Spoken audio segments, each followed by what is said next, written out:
Okay, coming into this little block. This is quite a young block of Cabernet that we're establishing, and it represents pretty well everything we've been trying to achieve in our Leston Vineyard, and for that instance for most of our vineyards. But this block is it's a dry land block, so we don't have any irrigation here. We've established these vines on rainfall alone, and we've been able to do that by applying a lot of our other treatments. With extensive use of our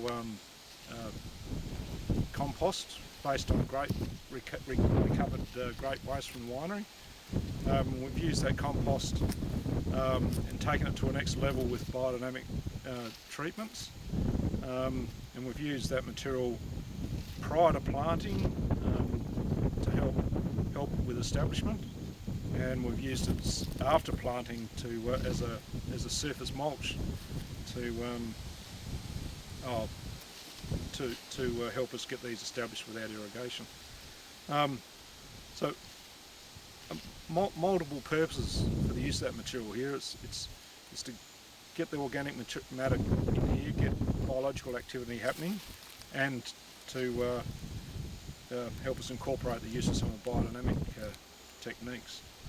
In addition to that, we've grown a green manure crop in the middle of the row between the vines, and we've mown that material and thrown it under vine for additional layers of organic material.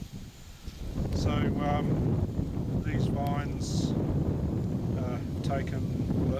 this is their first year that they've been trained to the wire, so they spent their first two years of their life as a small vine, just sprawling on the ground. We just let them sprawl to allow them to establish a good and strong root system before we started to train their trunks and then to set them up to carry a crop.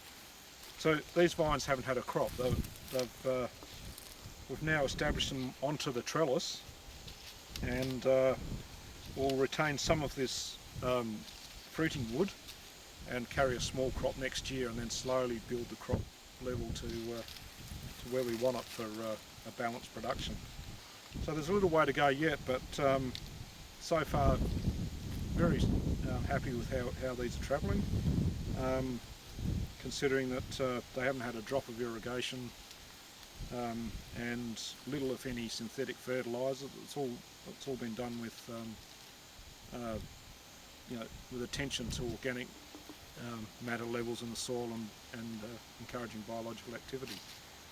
So this is ultimately where we'd like to be, and these vines with a bit of maturity behind them hopefully will be producing fruit that will be of sufficient quality to go into our wines such as our Abercrombie Cabernet, and in addition to that